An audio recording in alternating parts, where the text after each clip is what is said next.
Hello అండి అందరికీ. ఈరోజు వీడియో వచ్చేసి ఇంట్లోనే రెస్టారెంట్ స్టైల్లో ఫ్రెంచ్ ఫ్రైస్ ఎలా రెడీ చేసుకోవాలని చెప్పి మా బన్ను బాబు అయితే సూపర్ హ్యాపీ ఉన్నాడు. సో లేట్ చేయకుండా వీడియోలోకి అయితే వెళ్ళిపోదాం.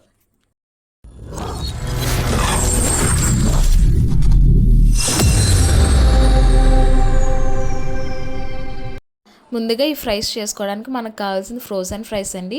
ఇవి మార్కెట్లో ఎక్కడైనా మనకి అవైలబుల్గా ఉంటాయి. నేనైతే ఈ బ్రాండ్ తీసుకున్నాను. మనకి ఇవైతే ఇన్స్టెంట్గా క్విక్గా అయిపోతుంది ప్రాసెస్ అయితే.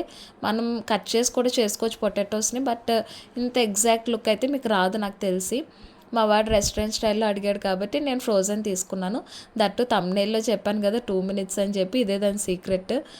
ఇప్పుడు డీప్ ఫ్రైకి సరిపడా ఆయిల్ తీసుకుని హీట్ అయ్యాక ఈ ఫ్రైస్ అయితే వేసి ఫ్రై చేసుకోవడమే. వాడు ఎగ్జైటెడ్ ఉన్నాడని చెప్పి వాడితో కొన్ని ఫ్రై చేయించాం దగ్గరుండి. అంతే తప్ప వాడిని ఏదో స్టవ్ దగ్గర ఎంకరేజ్ చేయాలి పిల్లలని చెప్పి కాదండి. మళ్ళీ మీరు వేరేలా అనుకోవద్దు. ఇప్పుడు ఇలా వీడియోలో చూపిస్తున్నట్టు మొత్తం డీప్ ఫ్రై చేసుకుని ఒక ప్లేట్లో టిష్యూ పేపర్ వేసుకొని అందులో మొత్తం షిఫ్ట్ చేసుకోండి.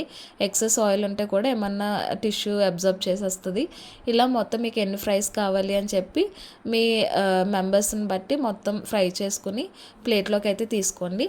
ఇప్పుడు వీడియోలో చూపిస్తున్నట్టు పెరి పెరి పౌడర్ అని మనకి ఇది కూడా మార్కెట్లోనే దొరుకుతుందండి. ఇది మనం స్ప్రింకిల్ చేయడం వల్ల ఏంటంటే మనకి ఎగ్జాక్ట్ రెస్టారెంట్ టేస్ట్ అయితే వస్తుంది.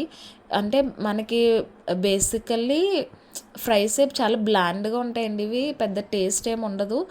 సో ఈ మసాలా, ఈ పౌడర్ అనేది జల్లడం వల్ల కొంచెం టేస్ట్ చాలా ఇంప్రూవ్ అవుతుంది మనకి.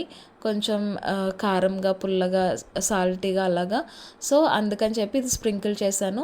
మా వాడు కూడా ఎలాగో రెస్టారెంట్ స్టైల్లోనే అడిగాడు కాబట్టి ప్లేటింగ్ కూడా అలాగే చేసి వాడికి ఇచ్చాము. వాడికైతే చాలా నచ్చింది. ఇది అన్హెల్దీ అండి, కాదనట్లేదు. కాకపోతే అప్పుడప్పుడు చీటింగ్ పర్లేదు. మీరు కూడా ఇంట్లో ట్రై చేయొచ్చు. బయట అయితే ఏ ఆయిల్ యూస్ చేస్తారు ఏంటి అని డౌట్ మనకి. అదే ఇంట్లో అయితే మనమే ఇలా రెడీ చేసుకోవచ్చు సింపుల్గా. మా వాడి గ్యాప్లో ప్లేట్ అయితే ఫినిష్ చేస్తాడు మొత్తం. మేము కూడా తినేసి కాఫీతో అయితే డే అని చేసాము. ఈ వీడియో నచ్చితే అందరికీ లైక్ చేయండి, షేర్ చేయండి. ఛానల్ సబ్స్క్రైబ్ చేసుకోవడం మర్చిపోవద్దు. Thank you all.